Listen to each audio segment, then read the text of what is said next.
1절부터 같이 봅니다. 모세가 장막 세우기를 끝내고 그것에 기름을 발라 거룩히 구별하고 또 그 모든 기구와 제단과 그 모든 기물에 기름을 발라 거룩히 구별한 날에 이스라엘 지휘관들 곧 지휘관으로서 그 계수함을 받은 자의 감독된 자들이 헌물을 드렸으니 그들이 여호와께 드린 헌물은 덮게 낸 수레 6대와 소 12마리이니 지휘관 2사람의 수레가 하나씩이요 지휘관 1사람의 소가 1마리씩이라. 그것들을 장막 앞에 드린지라. 여호와께서 모세에게 말씀하여 이르시되 그것을 그들에게서 받아 레위인에게 주어 각기 직원 봉사에 쓰게 할지니라. 아멘. 어느 조직, 어느 기관, 어느 단체든 보면 지도자는 소위 말하는 그 참모진이라고 불리우는 그 스태프들과 함께 어떤 한 목표를 향해서 나 혼자서가 아니라 나 홀로가 아니라 모든 업무를 관할하는 경우는 없습니다. 그들과 모두가 함께 같이 달려갑니다. 우리가 잘 가는 기업체가 있잖아요. 삼성, 뭐 현대, 아니면 뭐 구글, 테슬라. 우리 주변에서 우리가 저희도 너무너무 사랑하는 우리 팀홀튼, 또 맥도날드.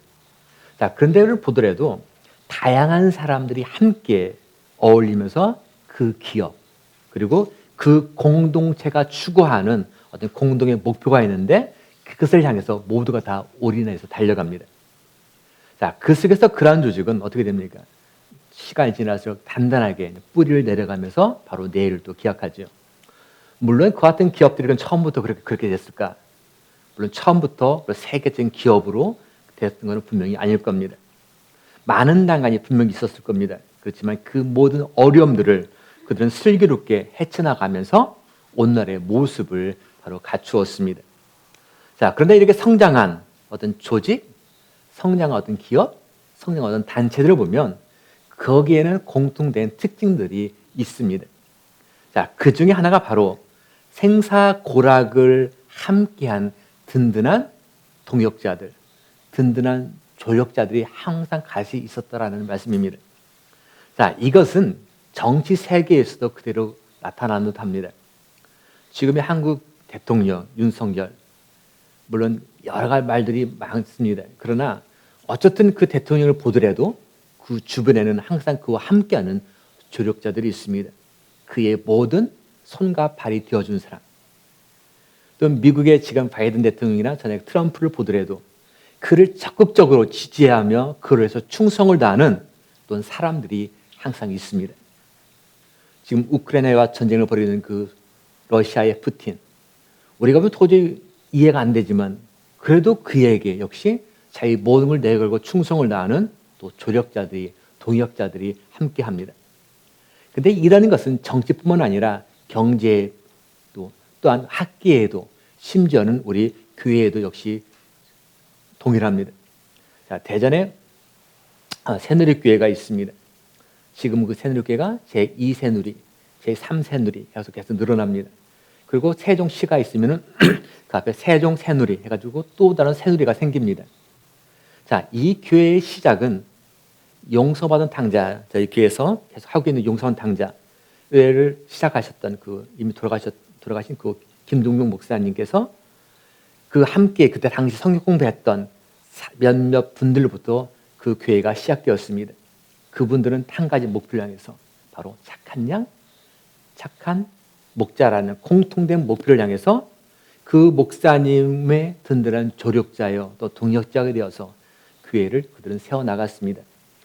물론 그렇지만 그 교회에도 비바람 물어쳤습니다.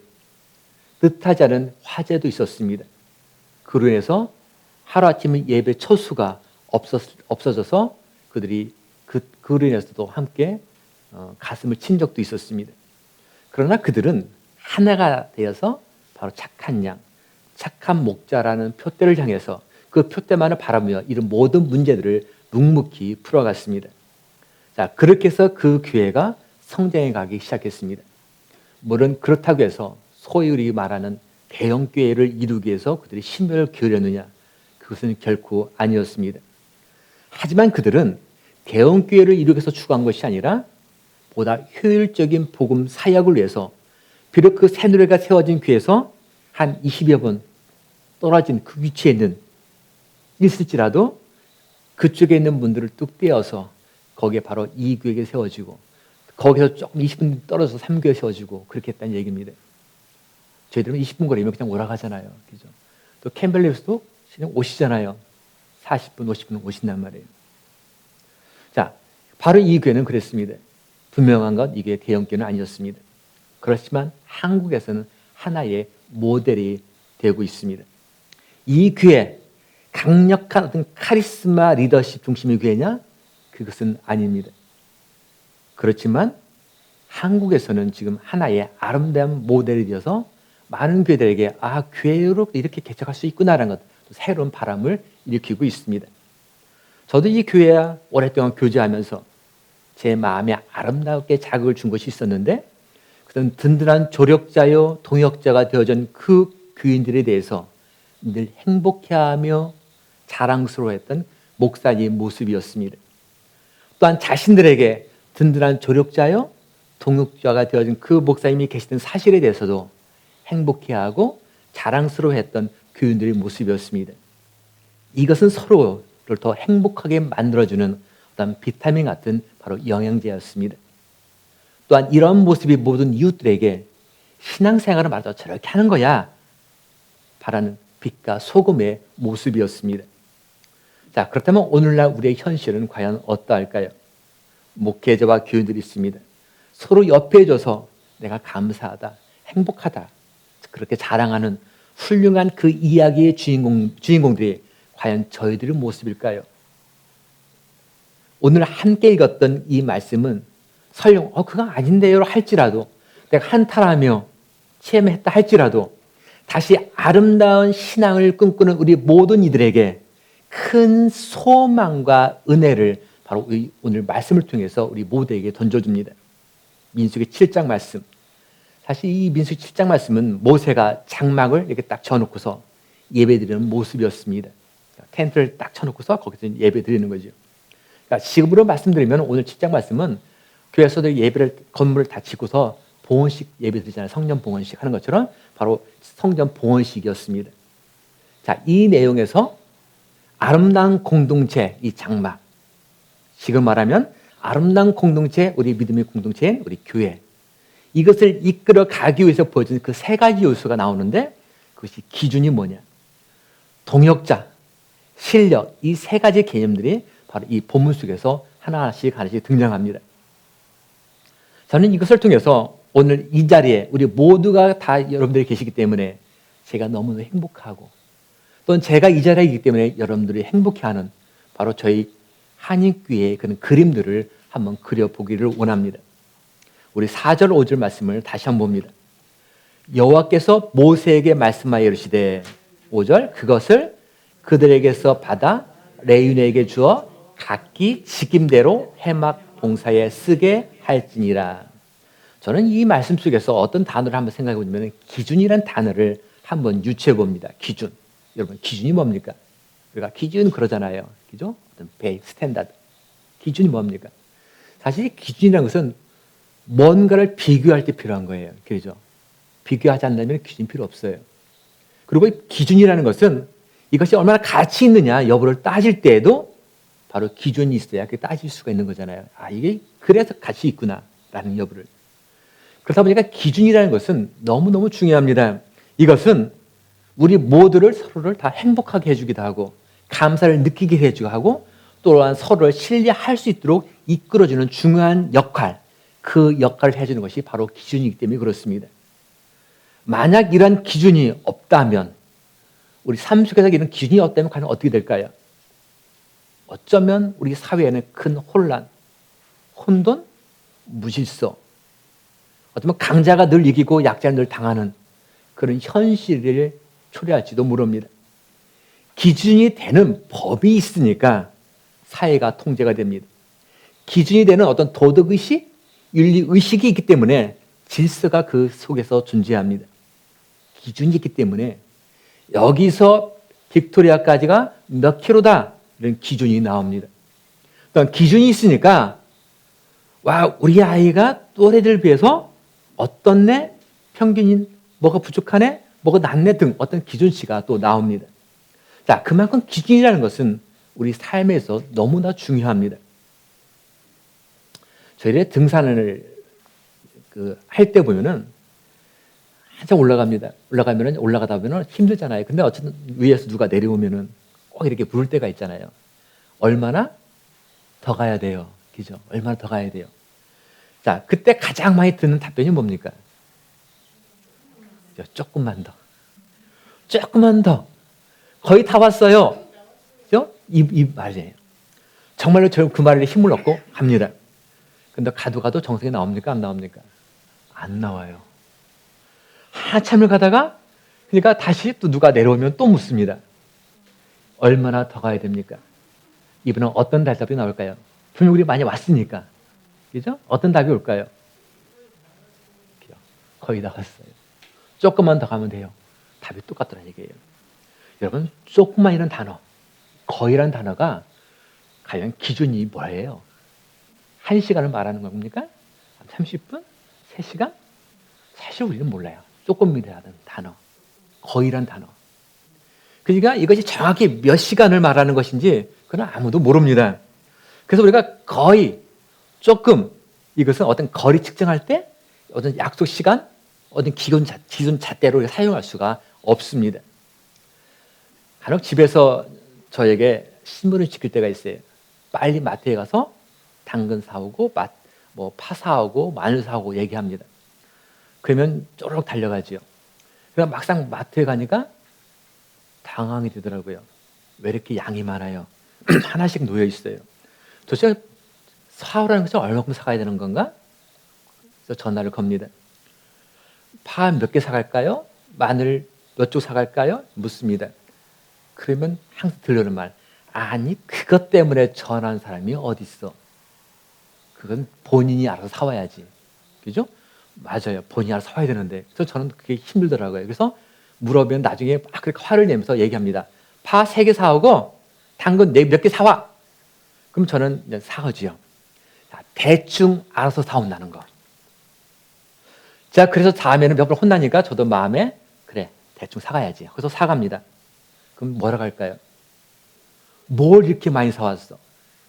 뭘 이렇게 조금 사왔어? 자, 대충이라는 그 표현이 사실은 너무너무 어렵더라고요. 대충 한다는 거. 자, 이런 반복된 일들이 계속 반복되다 보니까 제가 지금은 조금이라는 단어, 대충 알아서 하는 말 대신에 정확한 숫자를 처음부터 저에게 알려줍니다. 당장 오늘 이번 마트에 가서 뭘 사올 때 뭐를 몇 개 사오고 뭐를 몇 개 사오고 어떻게 하고 정해줍니다. 그리고 심지어 사진까지 찍어줘요. 이대로 가서 똑같은 걸 골라와. 자, 다른 사람은 모르겠지만 어떤 저에게는 그게 너무 힘든 과제더라고요. 매 때마다. 그래서 지금은 저에게 정확하게 기준을 제시해 주니까 어렵지가 않습니다. 다만 찾느라고 시간만 걸릴 뿐이죠.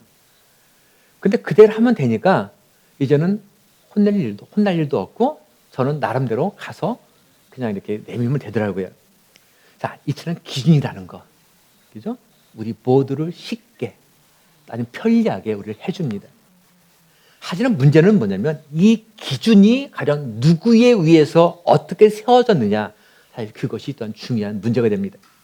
가령 북한의 경우 그 김정은에 의해서 그 기준이 세워졌느냐, 아니면 우리 남한의 경우 국민들이 뽑은 그 국회의원을 통해서 그 기준이 세워졌느냐, 바로 누구에 의해서 세워졌느냐, 그 차이입니다.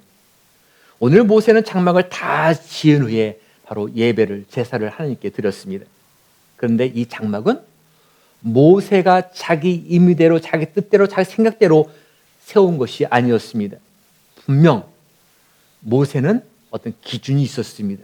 그 세울 때 또는 예배를 드릴 때 분명한 원칙이 있었습니다.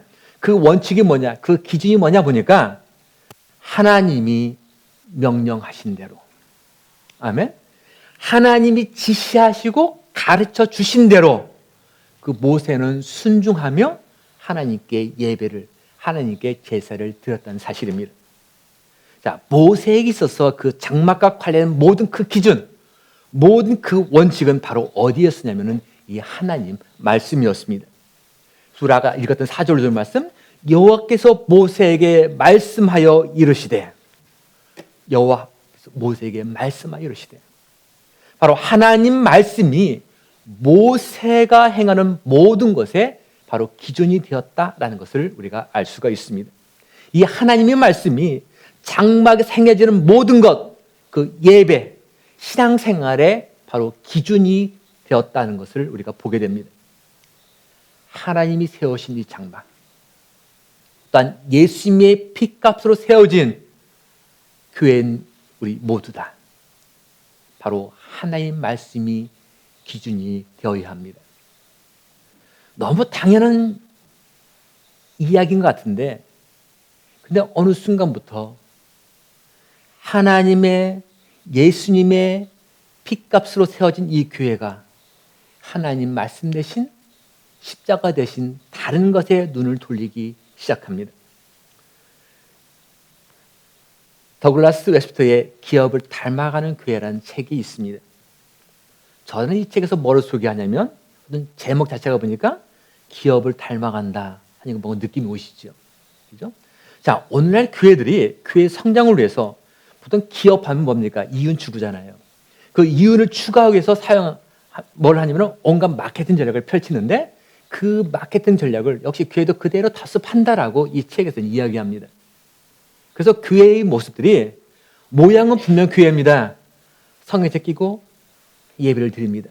그러나 그 내용을 보니까 기업, 즉 기업을 닮아가는 교회가 돼버렸다는 고백이 바로 그 책입니다. 그래서 예수의 이름을 세일즈 판매하듯이 판매할 전략을 세웁니다. 또 전도를 하나의 어떤 판촉 행사로 전략시키고 말했습니다. 그래서 심지어 어느 교회 보니까 전도 행세를 기억하면서 다양한 성불들을 쭉 나열합니다. 그래서 전도 제일 많이 하는 전도 왕에게는 바로 전도 왕이라는 그 이름 하에서 유럽 여행권을 내놓기도 합니다.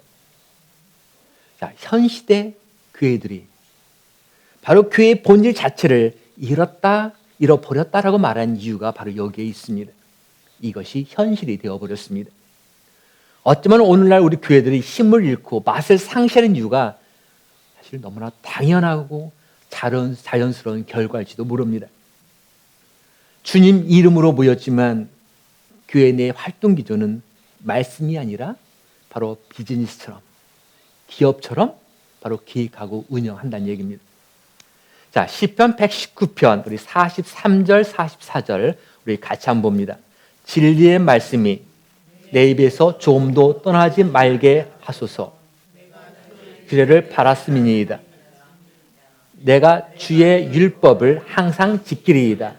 영원히 지키리이다. 자, 이와 같은 고백 결단, 바로 저희 모두에게 다 필요합니다. 내가 주의 율법을 항상 지키리이다. 영원히 지키리이다. 이런 믿음과 결단. 교회 안에서의 기준, 주를 믿고 섬기는 자녀로서의 기준, 또한 크리스천으로서의 기준, 우리가 천국 백성으로서의 기준, 그 기준은 이 성경 말씀이 여러 진리 중에 하나다, 그런 관점이 아니라 절대 진리로서의 말씀, 불변으로서의 하나님의 말씀으로 우리가 받아들이고 그 믿는 그 가운데서부터 바로 시작됩니다. 하나님이 다른 이로서는 구원을 받을 수 없나니 천하 사람 중에 구원을 받을 만한 다른 이름을 우리에게 주신 일이 없음이라 하였더라.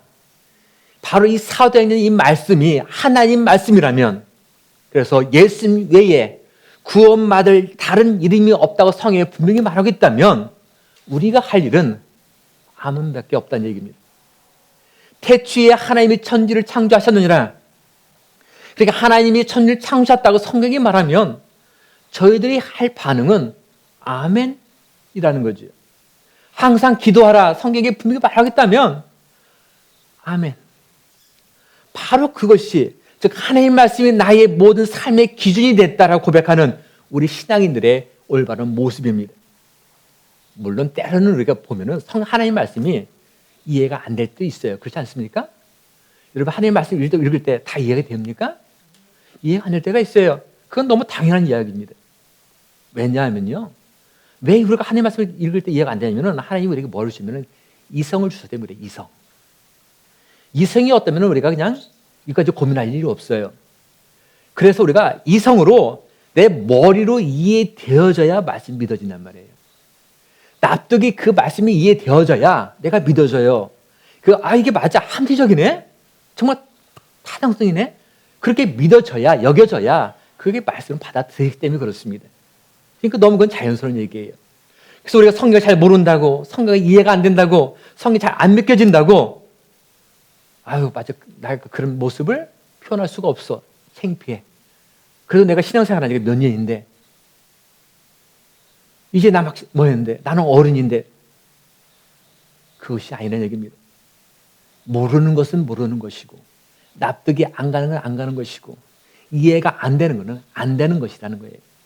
그런 모습은 너무도 자연스러운 우리의 모습이고 당연한 현상이라는 이야기입니다. 자, 그러면 말씀이, 성경이 잘 받아들이지 않고 이해가 되지 않는다면 가령 어떻게 할까요, 여러분? 여러분, 그때는 어떻게 하십니까? 성경 말씀 좀 이해가 안 된다면 여러분 어떻게 하셔요? 그죠? 우리가 좀 하나님 말씀을 내가 읽는데 갑자기 이 말씀이 믿어지지가 않는 거예요. 그러면 어떻게 하십니까? 인터넷 찾아봅니다. 근데 인터넷도 잘 찾아봐야 돼요. 요즘 워낙 이단들이 그릇 해가지고 하도 많이 올려놔가지고 그거를 자칫하면 또 문제가 발생해요. 이게 참 문제인 거예요. 그래서 이게 너무 정보가 요즘 많은 시대지만 그럼 나는 어떻게 할 것인가? 근데 이것이 사실은 저뿐 아니라 저희 가정 내에서도 역시 그렇더라고요. 저희 이제 그 형제들, 누님들 봐도 어느 날 저한테 그러더라고요. 동생이 좀 목사니까 궁금한 거 막 물어봐요. 저희 이렇게 가끔 만나면은. 근데 되게 저기 들을 때 어떤 황당한 질문도 있어요. 그럼 아이가 죽으면 천국 가요, 못 가요? 이런 식으로 너무 단순한 이야기들. 그죠? 막 그런 것도 질문할 때가 있어요. 근데 그러면서 그 얘기합니다. 교회에서 묻고 싶어도 묻지는 못하겠다는 거예요. 그리고 내가 집사하고 내가 권사인데 나를 어떻게 생각할까? 그것 때문에 못 물어보겠다는 거예요. 근데 소위 말하면 맞아요. 팔려서 못 물어보겠다는 거예요. 그러니까 하는데 근데 사실은 그것은 너무 자연스러운 거라는 얘기예요. 근데 심지어 그럼 우리 목회자들은 그게 없을까요? 목회자들도 있더라는 얘기예요. 자, 그때 우리가 해결 방법이 있습니다. 해결 방법을 제가 알려드립니다. 저도 그렇게 사용합니다. 먼저 제가 정말 모르고 잘 나라가 이해가 안 되면은 기도합니다. 그리고 주님께 물어봅니다. 주님, 저희 이 말씀이 도저히 이해가 안 됩니다. 무슨 말입니까? 그래서 주님 이 말씀을 깨닫게 해달라고 또 성령님께 간구합니다. 어떤 것은 하루 이틀이 아니라 한 달, 두 달 후에 깨닫는 것도 분명히 있습니다. 그런데 그 은혜는 너무 놀랐습니다. 그래서 먼저 내가 이해가 안 된다면 자료를 찾아보고 막 인터넷 그보다 앞서서 바로 내 안에 내주하시는 성령님께 주님께 물어보시길 바랍니다. 주님, 이 말씀이 이해가 안 됩니다. 나에게 깨닫게 하여 주옵소서. 자, 그리고 나서 또 한 가지가 있습니다. 바로 성경 공부에 우리가 적극적으로 참여하는 겁니다. 하나님의 말씀을 적극적으로 같이 동참하는 겁니다. 그래서 우리가 이제 소위 말하는 그 교회 외에서 하는 것들 예전에는 괜찮았는데 또 교회 외에서 하는 다양한 부흥회들, 집회들 예전에는 괜찮았는데 요즘은 두려워서 못 가요. 누군지를 모르니까. 그래서 가장 확실한 것은 그 교회가 정말 올바른 신앙을 지향하는 교회라면 그 교회 내에서 모든 것들을 해결하는 것이 가장 지혜로운 방법입니다. 자, 저희 역시 교회도 마찬가지입니다. 코로나로 인해서 또는 제가 건강으로 인해서 한동안 못했던 것들 이건 제가 이제 한국 갔다 오면은 이제 모든 방들을 오픈할 계획입니다. 줌으로 만나고 또 개인적으로 만나고 하면서 하나님의 말씀들을 여러분들과 같이 나누려고 합니다. 우리가 모두가 다 하나님의 마음을 뜻을 제대로 알아야 된다. 그래서 오늘 이 자리에 앉은 우리 모두가 다 이 말씀이 우리들의 삶의 여정에 있어서 우리 삶의 기준, 스탠다드가 되어야 한다는 말씀입니다. 또한 그렇게 되시기를 축원드립니다. 우리 가정에서도 그렇고 우리 삶의 현장에서도 그렇고 그의 모든 것들을 실행해 가는 그 과정 속에서도 이 기준은 다른 것이 아니라 바로 이 하나님의 말씀에서 비롯되시기를 주님의 이름으로 축원드립니다. 무슨 일을 하든지 내가 주인 삼은 모든 것들을 다 내놓기를 원합니다. 무슨 일을 하든지 지금까지 내가 사랑했던 그 모든 것들을 다 내려놓기를 원합니다.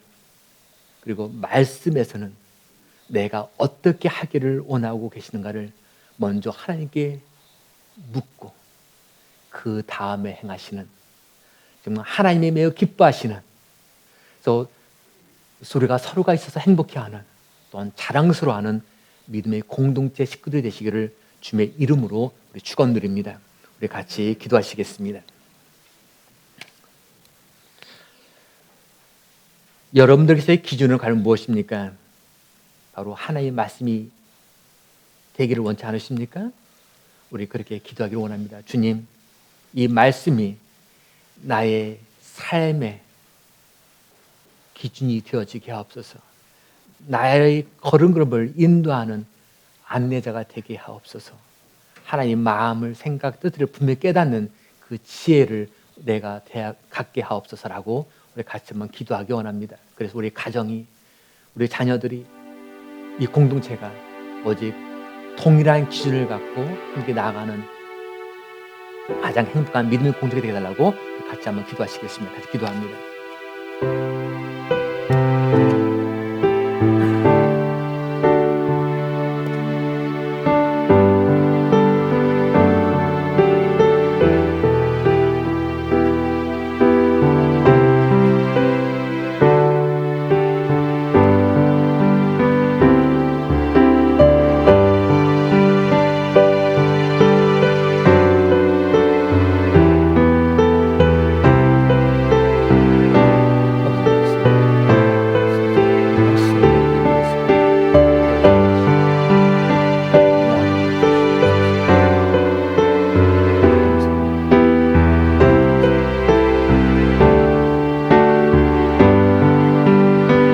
아버지 하나님, 지금까지 우리가 주인 삼았던 모든 것들, 내가 제일 사랑했던 모든 것들, 이제는 말씀 앞에, 십자가 앞에 그대로 다 내려놓고 오직 하나님의 말씀이 우리의 모든 삶의 기준이 되어 주님이 원하시는 그 방향대로 나아가기를 원한다고 고백하는 주의 종들의 아름다운 고백을 주께서 기억하셔서 우리 삶의 여정들이 이제는 가장 복되고 축복된 은혜의 삶이 되도록 함께하여 주옵소서. 예수님 이름으로 기도하였습니다. 아멘. 우리 이 시간 일어나셔서 패송 심령이 가난한 자 부르시고서 우리 기도하고 마치도록 하겠습니다.